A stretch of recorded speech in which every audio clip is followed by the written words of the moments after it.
ఎవరు అన్నారమ్మ మేము గరీబోళ్ళని, ఎవరు చెప్పారమ్మ మీకు గతి లేనోళ్ళని. ప్రతి చెట్టుకు కాసిన కాయ మీది, ఎండి విరిగిన ప్రతి పుల్ల మీది.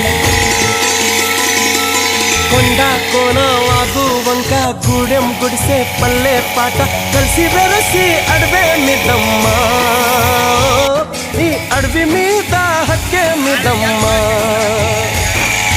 ఎవరు అన్నారమ్మ మేము గరీబోళ్ళని, ఎవరు చెప్పారమ్మ మీకు గతి లేనోళ్ళని.